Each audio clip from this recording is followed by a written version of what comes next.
Hello and welcome to UPSC वाला। UPSC वाला में आप सबका स्वागत है। मैं हूं आपका दोस्त शशांक शेखर रॉय। आज का सेशन बहुत इंपॉर्टेंट होने जा रहा है। आज हम जियोपॉलिटिकल इश्यूज के बारे में बात करने जा रहे हैं।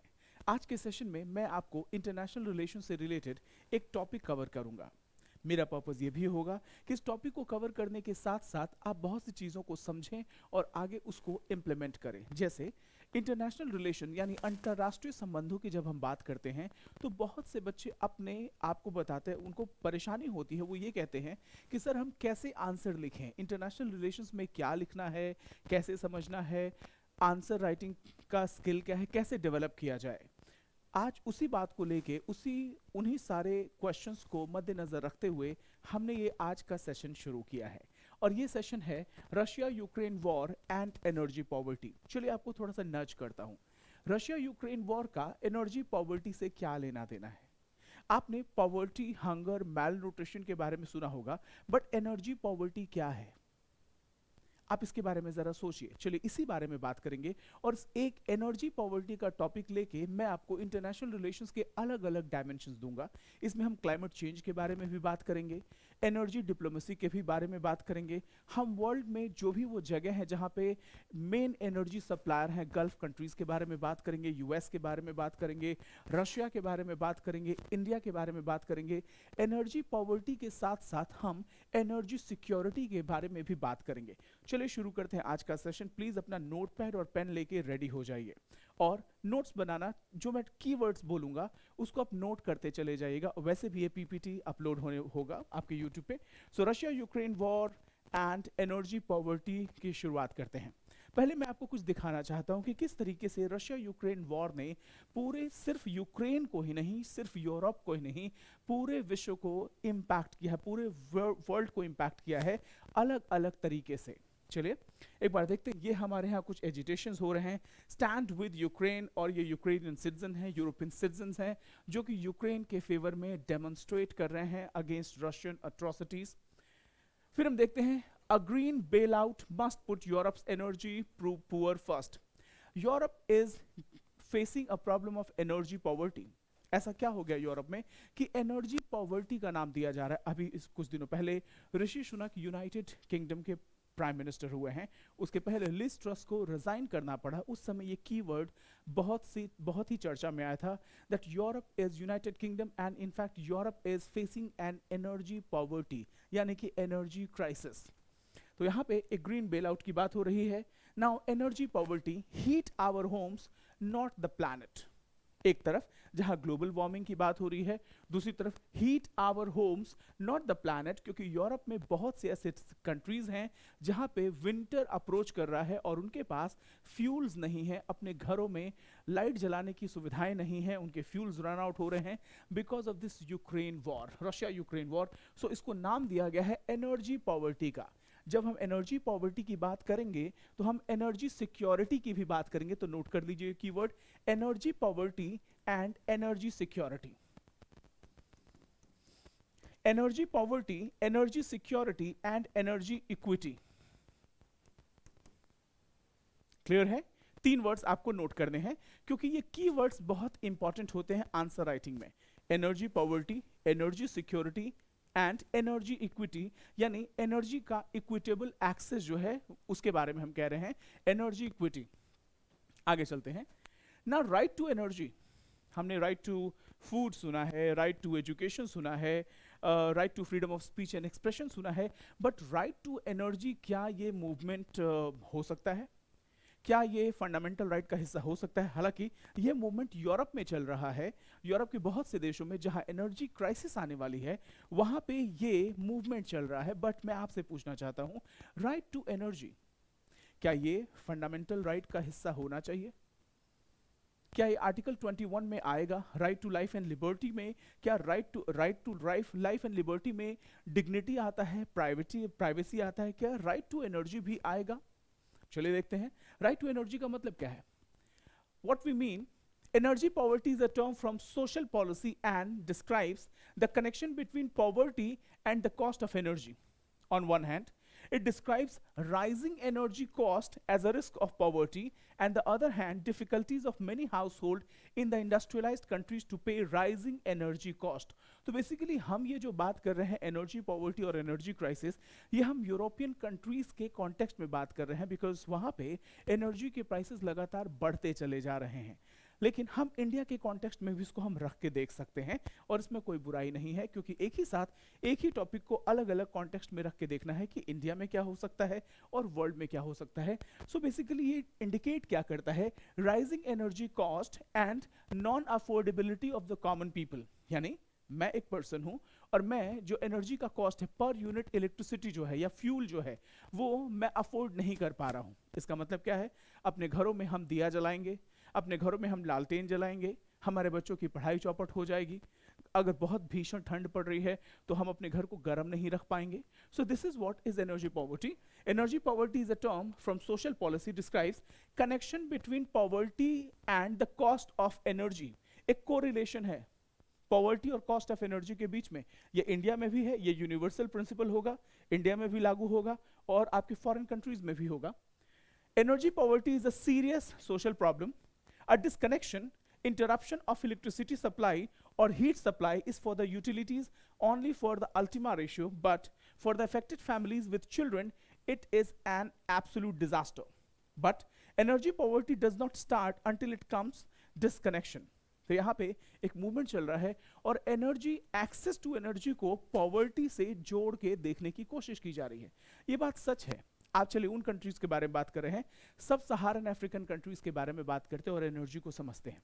अगर एक पूरी की पूरी कंट्री है जो कि एनर्जी स्टार्व्ड है, एनर्जी नहीं अवेलेबल है, फाइनेंशियली भी पुअर है, इकोनॉमिक डेवलपमेंट नहीं हुआ है, उस कंट्री में लैक ऑफ एनर्जी एक्सेस से क्या इंपैक्ट पड़ेगा? क्या वहां का मैटरनल मोर्टालिटी रेट बढ़ेगा, चाइल्ड मोर्टालिटी रेट बढ़ेगा, क्योंकि हॉस्पिटल्स में इलेक्ट्रिसिटी नहीं होगा ऑपरेशंस को और इक्विपमेंट्स को रन करने के लिए? क्या मैल न्यूट्रिशन और हंगर भी बढ़ सकता है? क्या ट्रांसपोर्ट सिस्टम बिल्कुल हॉल्ट पे आ सकता है? नाइट लाइफ बिल्कुल जेपर्डाइज हो सकती है? बच्चों के स्टडी का टाइम बिल्कुल डिस्टर्ब हो सकता है? बहुत से फैक्टर्स हैं और मेरा बस मुद्दा ये है, मैं आपको समझाना ये चाहता हूँ कि एनर्जी किस तरीके से इंपॉर्टेंट है हमारी लाइफ में और एक्सेस टू एनर्जी क्या ये फंडामेंटल राइट है. आगे चलते हैं. व्हाट वी वांट, ये मूवमेंट क्या कहता है? Access and supply of energy, electricity, heat, cooling is a part of public interest and should be fundamental social rights throughout Europe. Energy is not a luxury commodity but part of the basic supply and a basic need of the people. Energy is not a luxury, energy is a need, जिसकी जरूरत है. European countries में जहां की energy का cost बढ़ता चला जा रहा है, वहां पे ये बेसिक नीड है, ये बेसिक ह्यूमन डिग्निटी का पार्ट है. It is no more a luxury. और ये प्रॉब्लम आया क्यों? क्योंकि रशिया यूक्रेन वॉर ने पूरे के पूरे ऑयल सप्लाई को और एनर्जी सप्लाई को डिसरप्ट किया हुआ है. आगे चलते हैं, एक बार और भी देखते हैं. रशिया यूक्रेन वॉर के कॉन्टेक्स्ट में अगर देखें तो एनर्जी सप्लाई तो डिसरप्ट हुआ ही हुआ है, बिकॉज यूरोपियन कंट्रीज का मोर देन 40% जो ऑयल है, नेचुरल गैस है, वो रशिया से सप्लाई होता है. इन the past because of the UK and US sanction और जर्मनी के स्टॉप के बाद से रशिया में एनर्जी क्राइसिस हो रहा है. एनर्जी क्राइसिस के साथ साथ एक और भी समस्या आ रही है और वो समस्या है food crisis. So Russia-Ukraine war has not only disrupted the energy supply, but it has also disrupted the food supply across the world. यानी रशिया यूक्रेन वॉर ने सिर्फ एनर्जी के सप्लाई को डिसरप्ट नहीं किया है, बट फूड सप्लाई को भी डिसरप्ट किया है. एक बार जरा इस ग्लोबल मैप को देखते हैं. ये वो कंट्रीज हैं जो ग्लोबल लेवल पे वर्ल्ड की बिगेस्ट फूड प्रोड्यूसर्स कंट्रीज हैं. एक बार जरा इसको देखें. ये पूरा आपका यूरोपियन प्लेन्स हैं. ये पूरा एरिया देखिए. इंडिया एक बहुत ही बड़ा कंट्री है. एग्रीकल्चरल पर्सपेक्टिव से देखें तो पूरा चाइनीज टेरिटरी ले लीजिए, साउथ ईस्ट एशिया के कुछ कंट्रीज ले लीजिए, फिर आपके अमेज़न ब्राजील का पूरा एरिया, साउथ अमेरिका का एरिया ले लीजिए, यूएस का एरिया ले लीजिए, ये पूरा एरिया, राइट. यूएस मिडवेस्ट और कैनेडियन प्रेयरीज की बात कर रहे हैं. फिर यहाँ पे ब्राजील और अर्जेंटीना जो मेजर फूड प्रोड्यूसर्स हैं. फिर आपका यहाँ पे ईस्टर्न चाइना एक मेजर फूड प्रोड्यूसर बेल्ट है. नॉर्थ वेस्टर्न यूरोप है. Ukraine and south Russia world के मेजर फूड प्रोड्यूसर्स हैं.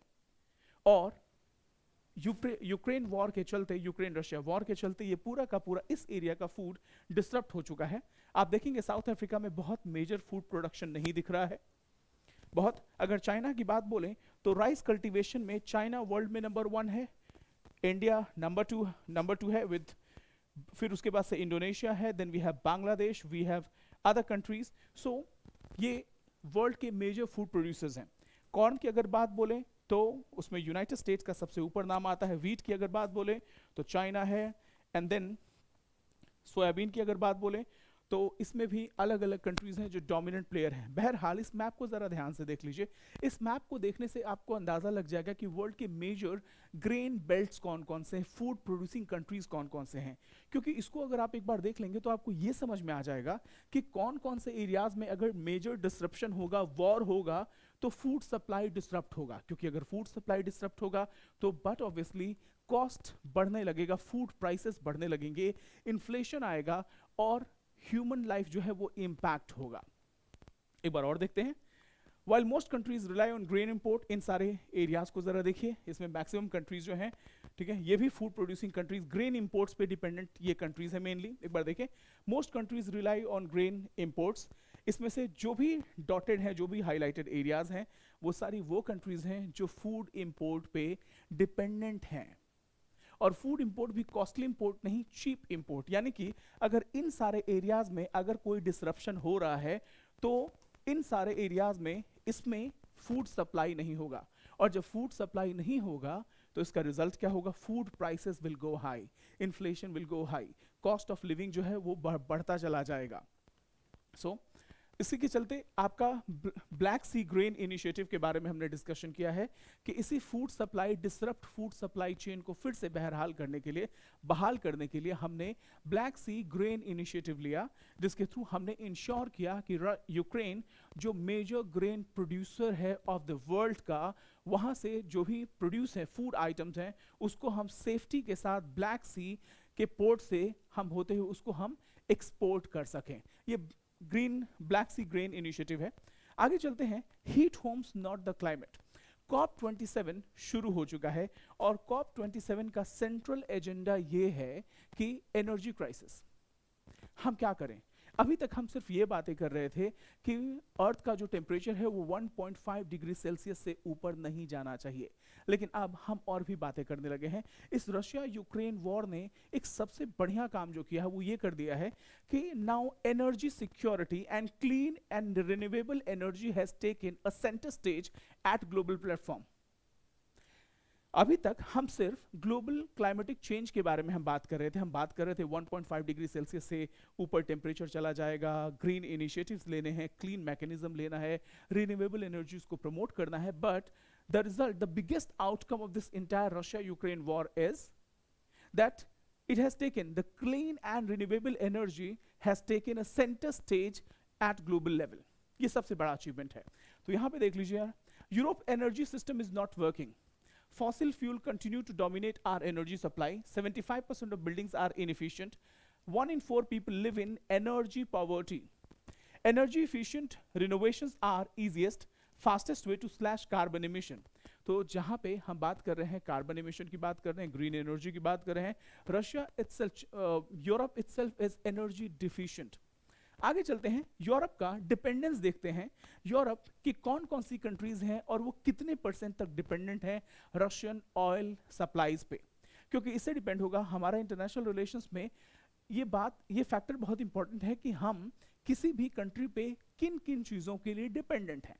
फॉर एग्जाम्पल, अगर हम चाइना की बात बोलें तो चाइना पे हम बहुत ही हेविली डिपेंडेंट है, क्योंकि इंडिया का जो फार्मास्यूटिकल इंडस्ट्री है उसका 70% एक्टिव फार्मास्यूटिकल इंग्रेडिएंट्स वो चाइना से आता है और वो इंडिया की फार्मेसी के लिए बहुत इंपॉर्टेंट है। तो एक बार जरा देखते हैं कि यूरोप में किस तरीके से कौन कौन सी कंट्रीज डिपेंडेंट है रशियन गैस पे। Europe is highly dependent on Russian gas. Percentage of gas supplied by Russia to European countries, एक बार देखेंगे, ये रहा यूरोपियन यूनियन में 30% जो एनर्जी है वो सप्लाई होता है रशिया से। Germany is dependent on Russian oil for 40%, Italy 20% and France 18%। एक बार जरा इमेज को ध्यान से देखिए, Europe is highly dependent on Russian gas. European union 30% energy sources लेता है रशिया से। जर्मनी इज हैविली डिपेंडेंट, और जर्मनी की इंडस्ट्रीज बहुत बड़े लेवल पे डिपेंडेंट है रशियन ऑयल सप्लाई पे। इटली 20% रिसोर्सेज रशिया से आते हैं, एनर्जी रिसोर्सेज, और 18% फ्रांस से आते हैं। अब सोच के देखिए, इंटरनेशनल रिलेशंस में क्या एनर्जी डिप्लोमेसी जैसा कोई वर्ड हो सकता है? व्हाट डू यू से, what do you think? Energy diplomacy, क्या इंडिया एनर्जी डिप्लोमेसी करता है? क्या एनर्जी डिप्लोमेसी जैसा कोई वर्ड आपने सुना है? What do you mean by energy diplomacy? अच्छा, एक बात ऐसे समझते हैं कि जिस तरीके से रशिया में एनर्जी का क्राइसिस हुआ है, रशिया यूरोप में एनर्जी का क्राइसिस हुआ है, अगर मिडिल ईस्ट में ऐसा हो जाए तो क्या इंडिया की एनर्जी सिक्योरिटी कॉम्प्रोमाइज होगी? और अगर इंडिया की एनर्जी सिक्योरिटी कॉम्प्रोमाइज होगी तो इंडिया के पास और ऑप्शंस क्या क्या बचे हैं? आप मुझे कमेंट सेक्शन में जरूर बताइएगा कि इंडिया में जिस तरीके से यूरोप में एनर्जी पॉवर्टी, एनर्जी क्राइसिस देखने को मिल रहा है, उसी तरीके से अगर मिडिल ईस्ट में डिस्टर्बेंस आ जाए तो इस कंडीशन में इंडिया की एनर्जी सिक्योरिटी को क्या इंपैक्ट होगा, और इंडिया के पास ऑप्शंस क्या क्या अवेलेबल हैं। तो कीवर्ड्स नोट करते चले जाइएगा। ये एक बार ये इमेज देखिए, आगे चलते हैं। Bringing climate action to our door step, delivering fossil free homes by 2030। So now is Russia-Ukraine war has brought the climate change as well as clean and renewable energy at the center stage. आज यूरोप की ये सारी कंट्रियां, European Union completely, Germany, Italy, France, Poland, ये सारी कंट्रियां इस बात को सोचने पर मजबूर हैं कि हमें अपने रिन्यूएबल सोर्सेज, हम अपने एनर्जी सोर्सेज को कैसे डाइवर्सिफाई करें। एक और भी है, एनर्जी सोर्सेज को डाइवर्सिफाई करने का मतलब ये नहीं कि आपने कोल फायर्ड पावर प्लांट चला दे, क्योंकि क्लाइमेट एक्शन का भी मुद्दा है। अगर आपके पास एनर्जी पॉवर्टी है, इसका मतलब ये नहीं कि यूनाइटेड किंगडम में धड़ल्ले से कोल फायर्ड पावर प्लांट को स्टार्ट कर दिया जाएगा, because European Union is facing a grim crisis because of global warming. So एक साथ दो मुद्दे हैं, एक तरफ क्लाइमेट चेंज, ग्लोबल वार्मिंग को भी कंट्रोल करना है, दूसरी तरफ आपको clean and renewable energy mechanism को भी लेके चलना है, तीसरी तरफ एनर्जी सिक्योरिटी को भी मेंटेन करना है। सो यूरोप के पास, पूरे वर्ल्ड के पास ये बहुत बड़ा चैलेंज है, स्पेशली यूरोपियन कंट्रीज के पास। पहला क्या है? अपनी एनर्जी सिक्योरिटी को मेंटेन करना, दूसरा फॉसिल फ्यूल को रिमूव करना अपने एनर्जी बास्केट से, और रिन्यूएबल एंड सस्टेनेबल एनर्जीज को प्रमोट करना, क्लीन एनर्जी को प्रमोट करना। ये सबसे बड़ा चैलेंज है। ग्लोबल वार्मिंग को ध्यान में रखना है, क्योंकि पिछले कुछ दिनों में जिस तरीके से साइबेरिया में जंगलों में आग लगे हैं, ग्लोबल वार्मिंग हो रहा है, ग्रीनलैंड, और जहां पे जिस तरीके से ग्लेशियर्स मेल्ट हो रहे हैं, फॉसिल फ्यूल को प्रमोट नहीं किया जा सकता, otherwise it will lead to disasters consequences. आगे चलते हैं। Bringing climate action to our door step, delivering fossil free homes by 2030, और ये COP27 में आप बहुत अच्छे तरीके से COP27 में जो भी डेवलपमेंट हो रहे हैं, एनर्जी, क्लीन एनर्जी से रिलेटेड, एनर्जी सिक्योरिटी से रिलेटेड, उन सबको ध्यान में रखना है। आगे चलते हैं। Repower European Union analysis, European Union को या यूरोप की कंट्रीज के पास क्या क्या ऑप्शन है और कैसे उनको री एम्पावर किया जाए। अच्छा, ये जो कंट्री हम यूरोपियन यूनियन की बात कर रहे हैं, ये तो कॉन्टेक्स्ट में है यूरोप, लेकिन आप इंडिया के पर्सपेक्टिव से भी सोचते रहेंगे कि इंडिया में भी एनर्जी की अगर बात बोलें, एक्सेस टू एनर्जी का क्या स्टेटस है, इंडिया के एनर्जी बास्केट में कोल का कितना परसेंटेज है, रिन्यूएबल एनर्जी का कितना परसेंटेज है, विंड एनर्जी का कितना परसेंटेज है, न्यूक्लियर एनर्जी का कितना परसेंटेज है। तो आपको करना क्या है, आप क्या करेंगे, एक एनर्जी बास्केट बनाएंगे, एनर्जी बास्केट बनाएंगे इंडिया का, और एक परसेंटेज डेटा ले लेंगे। इसमें कोल कितना है, ठीक है, इसमें कोल कितना है, इसमें विंड एनर्जी से कितना शेयर आ रहा है, इसमें आपका सोलर एनर्जी से कितना आ रहा है, इसमें आपका न्यूक्लियर एनर्जी से कितना आ रहा है। तो एक इंडिया का एनर्जी बास्केट बना के उसका डेटा आपको रख लेना है। आगे चलते हैं। COP27 and fossil fuel addiction fund just energy transition. Energy transition is another keyword. इस रशिया यूक्रेन वॉर ने जो सबसे बड़ा काम किया है वो ये है, energy transition. Now countries are forced to think about energy transition, और ये एनर्जी ट्रांजिशन किससे होना है, फॉसिल फ्यूल से क्लीन फ्यूल्स की तरफ। तो note down the word energy transition. Energy transition India के कॉन्टेक्स्ट में भी होगा, क्योंकि हमने वादा किया है कि 2070 तक हम जो है बिल्कुल कार्बन न्यूट्रल कंट्री हो जाएंगे, ऐसा हमने वादा किया है। So energy transition, end fossil fuel and addiction, fund just energy transition. Energy crisis plan lacks tangible action for just energy transition. So ये कुछ मैंने इन्फोग्राफिक ऐड किए हैं क्योंकि I make my students understand through images, क्योंकि बहुत easy होता है इमेजेस के थ्रू समझाना। आगे चलते हैं, which European countries depend on Russian gas. कौन सी कंट्री कितना डिपेंडेंट है रशियन गैस पे, इसको समझना बहुत जरूरी है, क्योंकि international relation is all about कि आपकी कंट्री का इंटरेस्ट क्या है। International relations is all about the national interest. अगर मैं अपनी कंट्री का प्राइम मिनिस्टर हूं तो सबसे पहले किसी भी रिलेशन से पहले मैं देखूंगा कि मुझे इस कंट्री से क्या सपोर्ट मिल रहा है और मैं इस कंट्री को क्या सपोर्ट दे रहा हूं। तो एक बार जरा इस ऑयल को देख लीजिएगा। North Macedonia, Bosnia Herzegovina, Moldova, Finland, Latvia, Bulgaria, Germany, Italy, Poland, France, ये मेजर कंट्रीज हैं जो पूरी की पूरी, नॉट पूरी की पूरी, इसमें से अगर आप देखें तो North Macedonia, Bosnia Herzegovina, Moldova, Finland, Latvia, Bulgaria, Germany, Italy, Poland, France, जो मेजर कंट्रीज हैं Netherlands, Romania, Georgia, Ireland and Ukraine, ये सारी की सारी कंट्रियां अपने एनर्जी रिसोर्सेज के लिए रशिया पे डिपेंडेंट हैं। But now after Ukraine war things are changing, और इन कंट्रीज के सामने सबसे बड़ा चैलेंज ये है कि हम अपने एनर्जी सोर्सेज को हम कैसे डाइवर्सिफाई करें and how to avoid such catastrophe in future. आने वाले दिनों में अगर ऐसा कुछ होता है तो हम इस डिजास्टर को हम कैसे अवॉइड करें। एक बार चलते हैं, एक और क्वेश्चन, एक और बहुत ही अच्छा कीवर्ड आपके सामने आया है, और वो क्या है, एनर्जी ट्रिलेमा। क्या है, यहां पे लिखा हुआ एनर्जी ट्रिलेमा। डायलेमा का मतलब क्या हुआ? डायलेमा का मतलब क्या हुआ? डायलेमा का मतलब ये हुआ कि दुविधा, आप दुविधा में हैं, आपके पास, आप समझ नहीं पा रहे हैं आपको क्या करना चाहिए, कैसे करना चाहिए। So you are not sure what to do, आप डिसाइड नहीं कर पा रहे हैं। लेकिन एनर्जी ट्रिलेमा एक कीवर्ड है जो आपके सामने आ सकता है, आपसे क्वेश्चन में पूछे जा सकते हैं यूपीएससी प्रीलिम्स के पर्सपेक्टिव से। वैसे अगर आप इसका डायग्राम बना के देखना शुरू कर तो भी बहुत अच्छा होगा आपके लिए।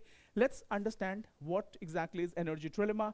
एनर्जी ट्रिलेमा में एक तरफ एनर्जी सिक्योरिटी है, दूसरी तरफ एनर्जी इक्विटी है, और तीसरी तरफ इन्वायरमेंटल सस्टेनेबिलिटी है। एक तरफ एनर्जी सिक्योरिटी है, एक तरफ एनर्जी इक्विटी है, और एक तरफ इन्वायरमेंटल सस्टेनेबिलिटी है। So let me add something here. इसको हम अच्छी तरीके से समझते हैं और बहुत बुनियादी लेवल पे समझते हैं। ये हुआ आपका energy trilemma. Energy equity,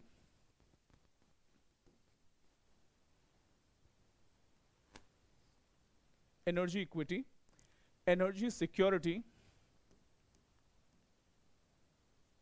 and energy sustainability, environmental sustainability.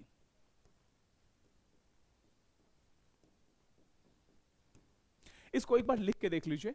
ये ट्रायंगल आप बना के प्रैक्टिस करते रहिए, क्योंकि एनर्जी से रिलेटेड और energy transition, clean fuel, global warming, climate change, sustainability से रिलेटेड क्वेश्चंस आने ही आने हैं, आप इसको अवॉइड नहीं कर सकते।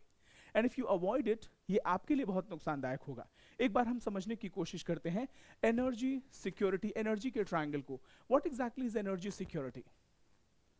इंडिया अपनी एनर्जी सोर्सेस के लिए किन किन कंट्रीज पे डिपेंडेंट है? मेजर ऑयल कहां से हम लेते हैं, और हमारे रिन्यूएबल सोर्सेस क्या क्या है? तो हम क्या करेंगे, अपनी एनर्जी सिक्योरिटी का एक एनर्जी बास्केट बनाइए, मेक एंड एनर्जी बास्केट। और इस एनर्जी बास्केट में आप नोट कीजिए कि इंडिया का कोल से कितना परसेंट एनर्जी आता है, इंडिया का जो विंड एनर्जी है उससे कितनी हम एनर्जी पाते हैं, इंडिया में न्यूक्लियर से कितना आता है, ठीक है, इंडिया में सोलर से कितना आता है, हम हमारे बिगेस्ट ऑयल इंपोर्टिंग नेशन कौन कौन से हैं, हम कहां कहां से, हमारा बिगेस्ट ऑयल सप्लायर कौन है।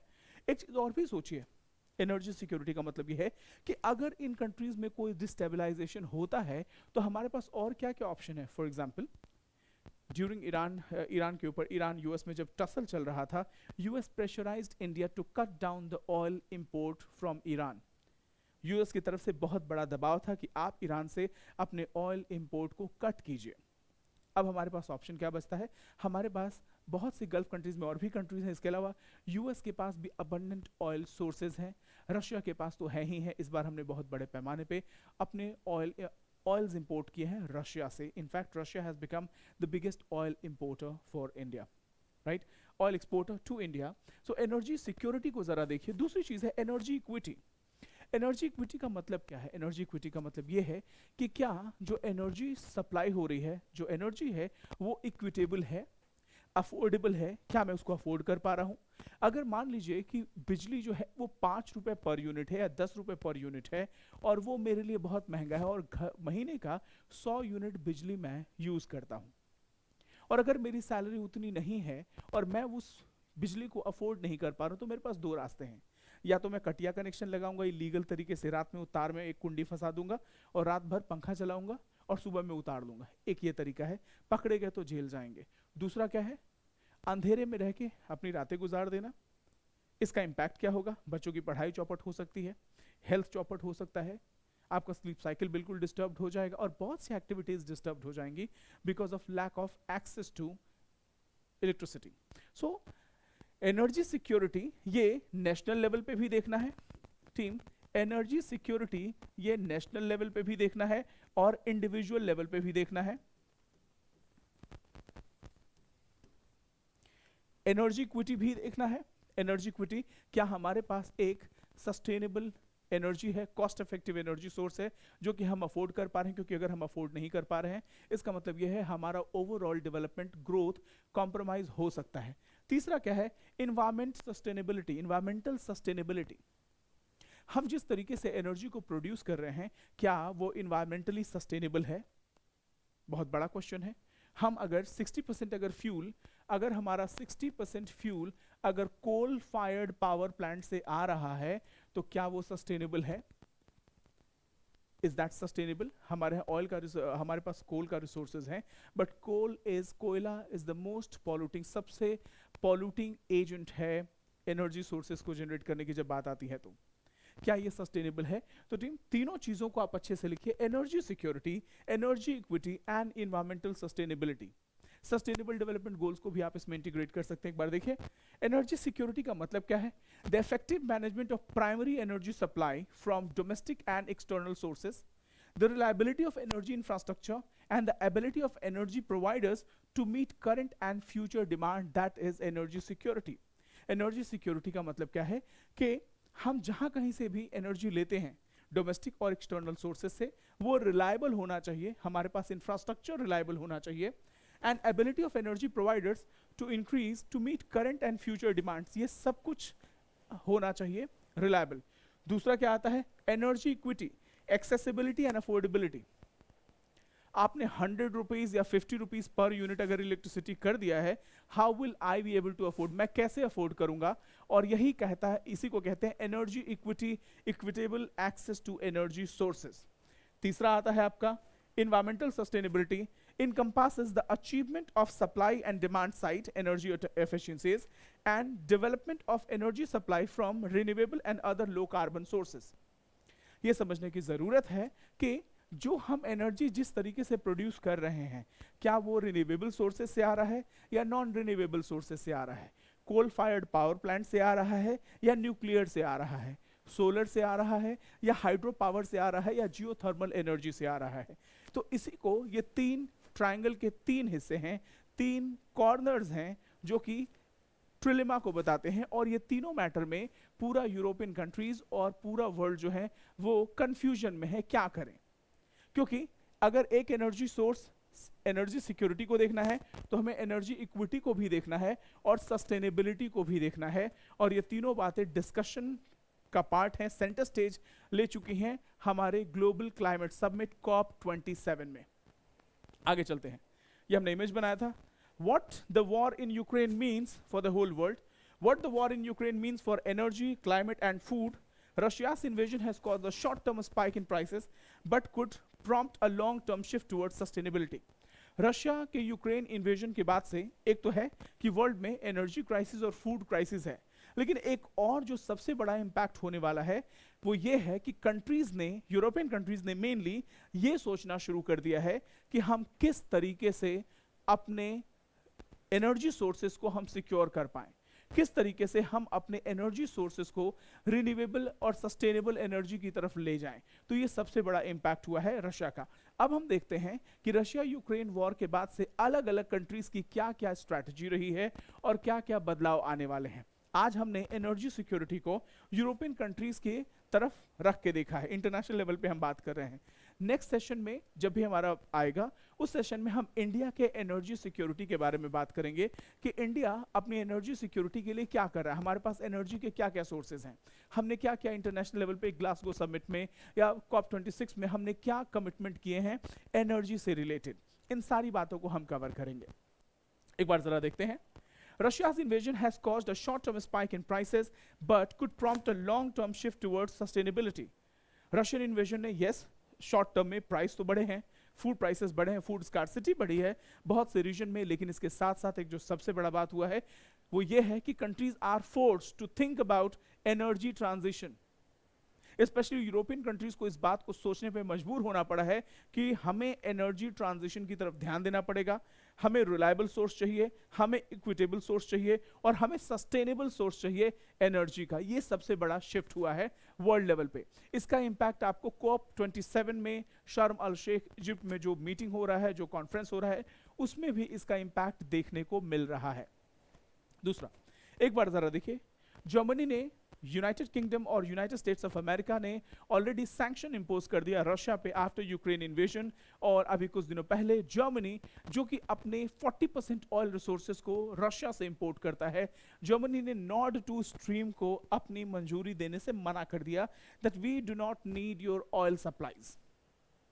ये डिसीजन जर्मनी का था। एक बार नॉर्ड 2 स्ट्रीम को देख लीजिए, जो रशिया से व्योबोर्ड से होता हुआ ये आपका आता है और ये जर्मनी तक पहुंचता है और जर्मनी के इंडस्ट्रीज को सप्लाई करता है फ्यूल।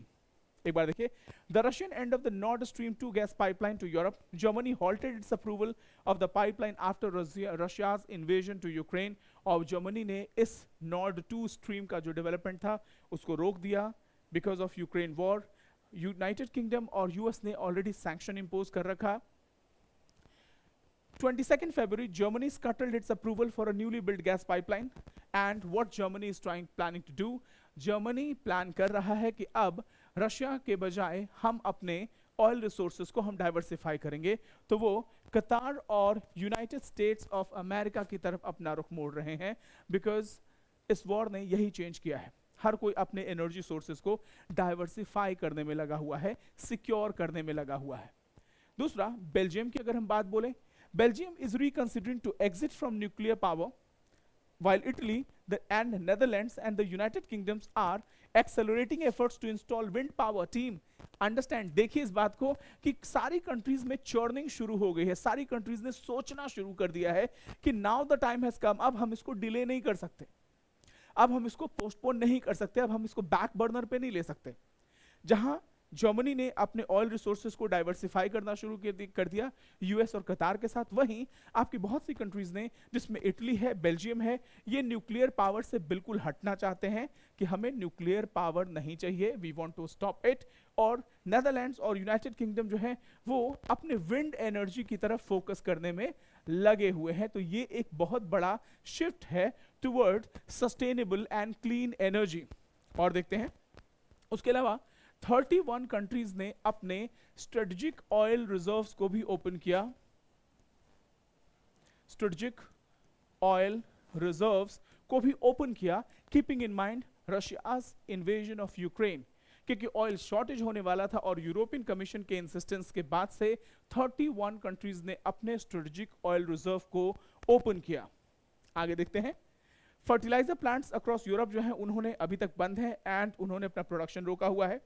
31 कंट्रीज ने अपने स्ट्रेटेजिक ऑयल रिजर्व को ओपन किया है ताकि मार्केट में किसी भी तरीके का ऑयल शॉर्टेज न हो, इंडस्ट्रीज ठप न हो और क्राइसिस सिचुएशन और ज्यादा परेशानी वाला न हो जाए। Russia's unprovoked invasion of Ukraine has roiled market geopolitics of energy, driving oil and gas prices to their highest. उसके अलावा food prices भी बढ़े हैं, forcing many countries to reconsider their energy supply. So, और क्या क्या impact पड़ा है? पहली बात तो यह है कि energy prices बढ़े हैं, दूसरा oil prices बढ़े हैं, गैस प्राइसेस बढ़े हैं, फूड स्कार्सिटी बढ़ी है, और प्राइसेस तो बढ़े ही हैं। उसके अलावा एक और जो इम्पैक्ट हुआ है, कंट्रीज को ये सोचने पे मजबूर कर दिया है कि हमें एक सस्टेनेबल रिलायबल एनर्जी सोर्स चाहिए, और धीरे धीरे वो एनर्जी ट्रांजिशन की तरफ ध्यान दे रहे हैं कि हमें फॉसिल फ्यूल से, न्यूक्लियर फ्यूल से हमें क्लीन एनर्जी की तरफ जाना है, सस्टेनेबल एनर्जी की तरफ जाना है। According to International Energy Agency, Russia is the world's largest oil exporter to global markets and natural gas fuels the European economy. लेकिन रशिया को अभी डिसलॉज करना बहुत मुश्किल है, लेकिन नामुमकिन नहीं है। जिस तरीके से इंटरनेशनल लेवल पे ग्लोबल सप्लाई चेन में, ग्लोबल सप्लाई चेन की अगर हम बात बोलें तो अभी कम से कम 10 साल लगेंगे इंटरनेशनल ग्लोबल सप्लाई चेन से चाइना को डिसलॉज करने में। उसी तरीके से अगर हम यूरोप की बात करें तो रशिया एक बहुत बड़ा रोल प्ले करता है, मेजर ऑयल प्रोड्यूसिंग नेशन है, मेजर सप्लायर है ऑयल का to European countries. So Russia is the world largest oil exporter to global markets. उसके अलावा नेचुरल गैस से पूरे यूरोपियन कंट्रीज के इंडस्ट्रीज चलते हैं। सो द यूएस और यूरोपियन यूनियन और बाकी ने पहले ही इकोनॉमिक सैंक्शन इंपोज कर दिए हैं रशिया के ऊपर, और ये प्लान रोल आउट किया है कि हम अपने एनर्जी सोर्सेस को यहां से डाइवर्ट करेंगे।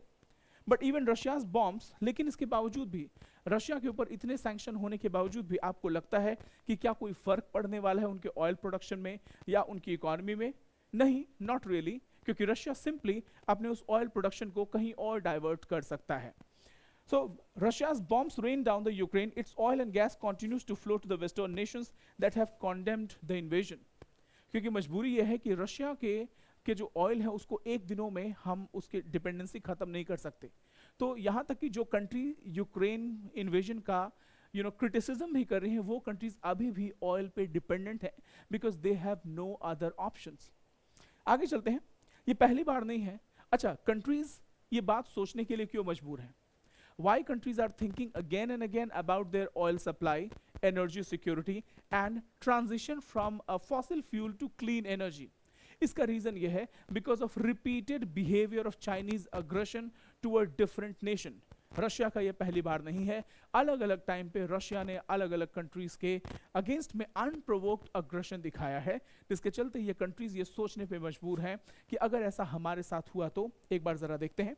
ये पहली बार नहीं है जब रशिया ने अपना अग्रेशन किसी कंट्री की तरफ डायरेक्ट किया हो और एनर्जी क्राइसिस को बढ़ावा दिया हो। जैसे एक बार देख लीजिए, रशिया जॉर्जिया वॉर, इस समय भी ऐसा ही सिचुएशन हुआ था जब रशिया ने जॉर्जिया पे अटैक किया था, उनके सर्टेन एरियाज को कैप्चर किया था, और उसके बाद से उस समय भी एनर्जी क्राइसिस का सिचुएशन हुआ था पूरे यूरोपियन यूनियन में। इट वाज द टाइम 2008 में रशिया ने जॉर्जिया को अटैक किया। The second one was the Crimean annexation 2014 में। ये फिर से ये हादसा देखने को मिला, रशियाज एनेक्सेशन ऑफ क्रीमिया। उसके बाद से ये थर्ड टाइम हमें देखने को मिला। The allure of cheap Russian energy prove to strong in the past but this might be different. So एक बार 2008 में हमने देखा रशिया जॉर्जिया, 2014 में हमने क्रीमिया देख लिया, और 2022 में हम क्या देख रहे हैं? 2022 में हम यूक्रेन वॉर देख रहे हैं। Now the behaviour of Russia बार बार के इस रिपीटेड बिहेवियर के चलते European countries are thinking again and again, बार बार सोचने पे मजबूर है कि हमें अपने ऑयल रिसोर्सेज को डाइवर्सिफाई करने के अलावा और कोई रास्ता नहीं है। They have no other choice except diversifying और मूविंग और transitioning to a sustainable source of energy. आगे देखते हैं इन कंट्रीज ने क्या किया है। The war has prompted political leaders to rethink their energy plans, which could have profound impact on a range of issues, from a burgeoning food crisis to global efforts to curb greenhouse gas emission. लेकिन ये energy transition इतना easy नहीं होगा। इस energy transition में बहुत से बातों का ध्यान रखना पड़ेगा। ये सस्टेनेबल होना चाहिए, इक्विटेबल होना चाहिए, क्लीन होना चाहिए, ग्लोबल वार्मिंग और क्लाइमेट चेंज को मद्देनजर रखते हुए होना चाहिए, और ये सारे भी स्ट्रिंग्स अटैच्ड हैं। हियर नेचर, यहाँ पे कुछ हम एनालिसिस आपके सामने पेश कर रहे हैं कि किन किन कंट्रीज ने क्या क्या कदम उठाए हैं अपने आप को एनर्जी सिक्योर नेशन बनाने के लिए। Have a look at it. Europe prepares for a winter energy crunch. Winter approach कर रहा है, और सोच के देखिए जरा क्लाइमेटिक कंडीशन। यूरोप का क्लाइमेटिक कंडीशन अगर आप देखेंगे तो आपको अंदाजा लगेगा कि विंटर के सीजन में वहाँ क्या क्या चैलेंजेस आने वाले हैं, ठीक है। सो विंटर के टाइम में वहाँ पे एक एनर्जी क्रंच क्रिएट हो चुका है। So energy crunch, the biggest question facing the world leaders is how to save their energy dependence on Russia.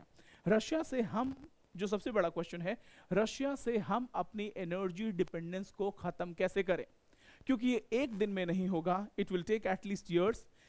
Planning के लिए, प्रेपरेशन के लिए, फंड्स का इन्वेस्टमेंट होगा, क्लाइमेट चेंज को भी देखना है, ग्लोबल वार्मिंग को कंट्रोल करना है, सब कुछ देखते हुए जो सबसे बड़ा क्वेश्चन ये है वो ये है कि हम किस तरीके से अपने एनर्जी डिपेंडेंस को कम करें रशिया पे।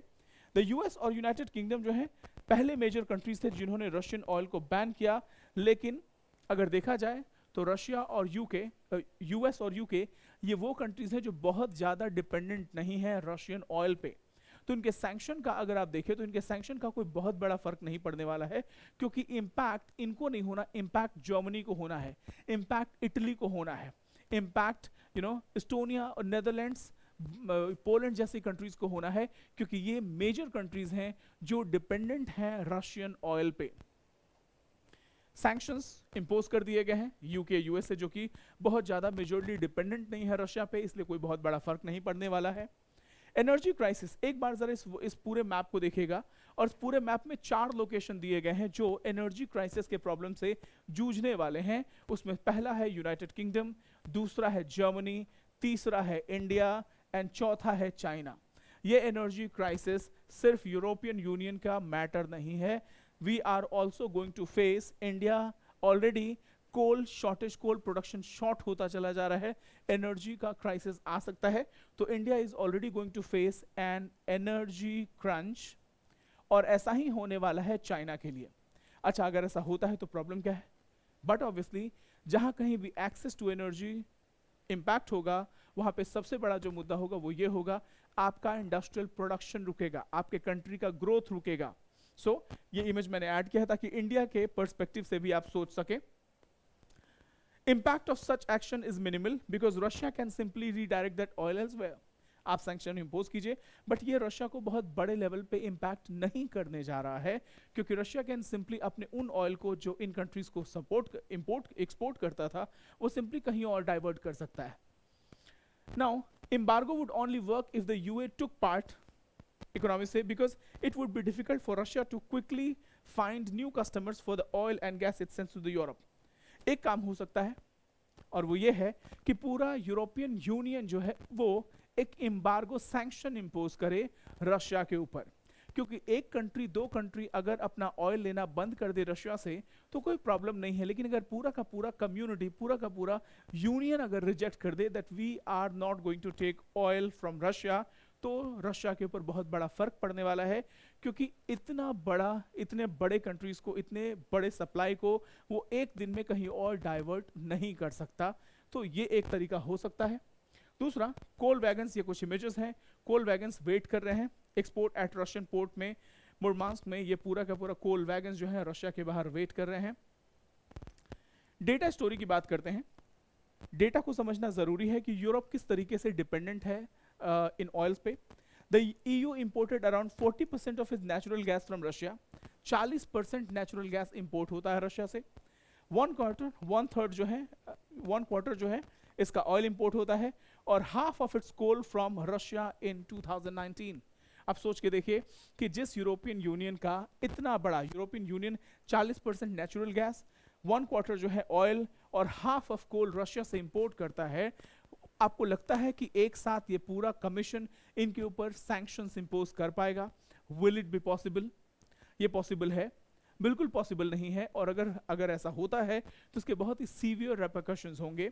इंडस्ट्रीज इंपैक्ट होंगी, लाइवलीहुड इंपैक्ट होगा, एनर्जी एक्सेस इंपैक्ट होगा, और वैसे भी विंटर इज अप्रोचिंग, विंटर आ रहा है, तो वहां पे सबसे बड़ा जो मुद्दा होने वाला है वो ये है कि हम अपने घरों को ठंडी से कैसे बचाएं।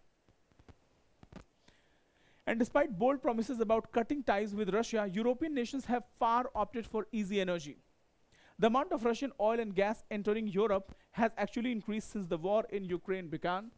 So अगर देखा जाए तो वैसे तो बातें हो रही हैं कि हम रशिया पे सैंक्शन करना चाहते हैं, इम्पोज करना चाहते हैं, हम बाइकआउट करना चाहते हैं रशियन ऑयल का, बट रियलिटी ये है कि इवन ड्यूरिंग दिस टाइम अभी भी बहुत बड़े लेवल पे, इनफैक्ट पास्ट के बदले अभी देखा जाए तो अब और ज़्यादा ऑयल इंपोर्ट हो रहा है रशिया से, क्योंकि कंट्रीज इनसिक्योर हैं।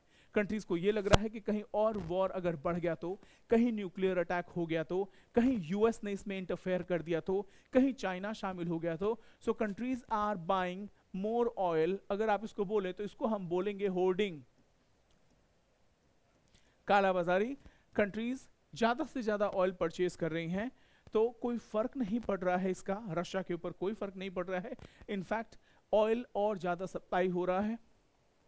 But that could change in coming months as countries implement plans to diversify their energy sources and reduce the flow of Russian oil and gas। लेकिन अगर फ्यूचर में Russian countries, लेकिन हो सकता है आगे अगले कुछ महीनों में चीज़ें चेंज हो जाएं, क्योंकि बहुत बड़े लेवल पे COP27 के प्लेटफॉर्म पे भी और वैसे भी कंट्रीज इस बात को सोचने में लगी हैं कि हम अपने एनर्जी सोर्सेज को हम कैसे डाइवर्सिफाई करें। यूएस के पास अबंडेंट नेचुरल रिसोर्सेज हैं, आपके पास ओपेक कंट्रीज हैं, मिडिल ईस्ट का पूरा है एरिया जहां से ऑयल सप्लाई हो सकता है, तो ये एक ऑप्शन होगा यूरोपियन कंट्रीज के पास कि अपने ऑयल सोर्सेज को वो डाइवर्सिफाई कैसे करते हैं आने वाले दिनों में। एक बार पोलैंड को देख लीजिएगा, this is Poland and Belarus. Mapping बहुत अच्छे से करनी है आपको, क्योंकि मैपिंग अगर नहीं करेंगे तो आपको एग्जाम में प्रीलिम्स के लेवल पे दिक्कत हो सकता है ना। पोलैंड ने क्या किया, announced it will ban all import from Russian oil, gas and coal by the end of this year। Germany और ऑस्ट्रिया ने ऑलरेडी ग्राउंड वर्क तैयार कर दिया है अपने नेचुरल गैस को डाइवर्सिफाई करने के लिए। तो धीरे धीरे European countries are making a plan for energy transition. Energy के ट्रांजिशन के लिए ये कंट्रीज प्लान कर रही हैं। इसको प्लान में थोड़ा सा टाइम लग सकता है, बट पोलैंड ने बिल्कुल बाइकआउट कर दिया है। Poland has refused oil, gas और कोल इंपोर्ट नहीं करेंगे। जर्मनी और ऑस्ट्रिया ऑलरेडी अपना ब्लूप्रिंट तैयार कर, अपना बैकग्राउंड तैयार करें, ground work, they are laying the ground work कि हम किस तरीके से अपने एनर्जी सोर्सेज को हम डाइवर्सिफाई करने जा रहे हैं। नाउ यूरोपियन कमीशन क्या कर सकता है? यूरोपियन कमीशन ने एक प्लान रिलीज किया है to curb the imports from Russian gas by around 2/3 by the end of the year. So end of the year आपका नवंबर चल रहा है, दिसंबर तक देखते हैं कि यूरोपियन कमीशन किस तरीके से 2/3 एनर्जी इंपोर्ट को कर्ब करने जा रहा है। और अगर ऐसा होता है तो बट ऑब्वियसली रशिया के ऊपर इंपैक्ट पड़ सकता है। The strategy relies largely on the increasing import of natural gas from abroad, and it is not clear whether individual nations in Europe will follow this plan। लेकिन ये जो European Union का plan है कि हम रशियन ऑयल डिपेंडेंस को कम करेंगे, वो प्लान कुछ इस तरीके से कि ऐसा नहीं है कि ये कंट्रीज अपना खुद का रिन्यूएबल सोर्स जनरेट करने जा रही हैं, या सोलर पावर या विंड पावर को, सोलर पावर की तो बात ही नहीं है, क्लाइमेटिक कंडीशन बिल्कुल अलग है। लेकिन ये सबसे बड़ा क्वेश्चन ये है कि रशिया को छोड़ के ये कंट्रीज बाहर से, अब्रॉड से इन ऑयल्स को इंपोर्ट करना चाहती हैं।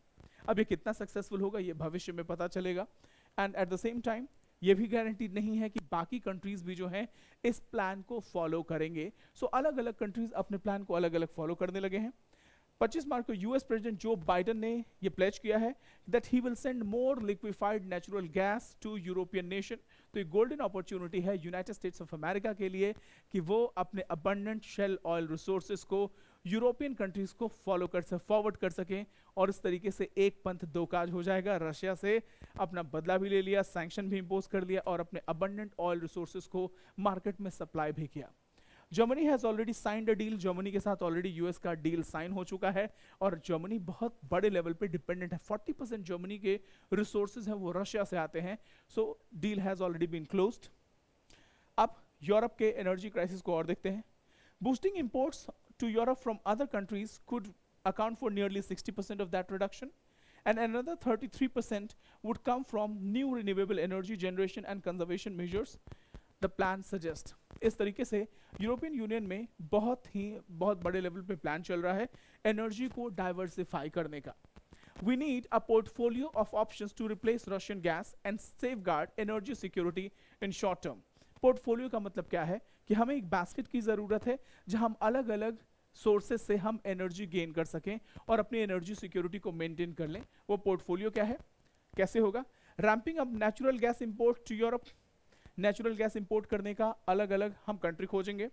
Increasing the use of coal fire power plant, coal fire power plant जो है उनका हम इंक्रीज करेंगे। तीसरा क्या है, doubling down the clean energy, लेकिन एक बात समझिएगा, increasing the use of coal fire power plant, फिर COP27 में हम क्या कर रहे हैं? अगर आप ये कहते हैं कि हम कोल फायर्ड पावर प्लांट को हम यूज करने जा रहे हैं, तो इसका मतलब ये है कि COP27 में हम जो ग्लोबल क्लाइमेट चेंज के बारे में बात कर रहे हैं वो पूरा का पूरा पर्पस ही डिफीट हो जाएगा, वो पूरा का पूरा पर्पस ही डिफीट हो जाएगा, because we are talking about transition to clean energy. हम क्लीन एनर्जी ट्रांजिशन के बारे में बात कर रहे हैं। हम कोल पे अपने डिपेंडेंस को हटा के रिन्यूएबल सोर्सेज पे अपने डिपेंडेंस को लेके जाना चाहते हैं, तो ये प्लान बिल्कुल कॉन्ट्रावेंशन में है कि आप कोल फायर्ड पावर प्लांट का यूज करेंगे ताकि light stay on and houses remain warmer, लेकिन इमरजेंसी सिचुएशन में ऐसा कर सकते हैं, बट लॉन्ग टर्म में ये नेगेटिव इंपैक्ट होगा। Doubling down the clean energy transition, लेकिन उसके साथ साथ हम क्लीन एनर्जी को डबल स्पीड में बढ़ाएंगे ताकि क्लीन एनर्जी का एक्सेस हो सके, और उसके बाद से हम कोल का यूज धीरे धीरे कम कर देंगे।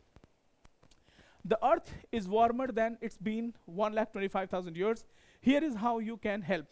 और इस तरीके से ग्लोबल असेसमेंट रिपोर्ट में ये बताया गया है कि धरती किस तरीके से गर्म हो रही है। सो IPCC climate report says earth is warmer than it's been in 1,25,000 years। तो एक बात और भी देखना है कि किस तरीके से यूरोप का क्लाइमेट चेंज हो रहा है। एक साथ बहुत सी चीजें हो रही, यूरोप का क्लाइमेट भी चेंज हो रहा है, एनर्जी क्राइसिस भी है, बहुत ठंड भी पड़ने वाली है, विंटर इज अप्रोचिंग, आपको अपने एनर्जी सोर्सेज को डाइवर्सिफाई भी करना है, क्लीन एनर्जी को भी प्रमोट करना है। So multiple challenges are there, और इसी चीज को समझने की जरूरत है। लेकिन इन सारी चीजों का जो सेंट्रल पॉइंट है वो है एनर्जी सिक्योरिटी।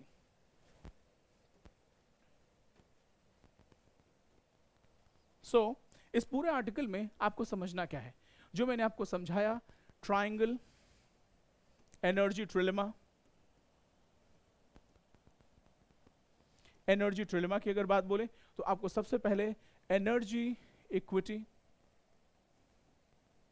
एनर्जी पॉवर्टी और एनर्जी सस्टेनेबिलिटी,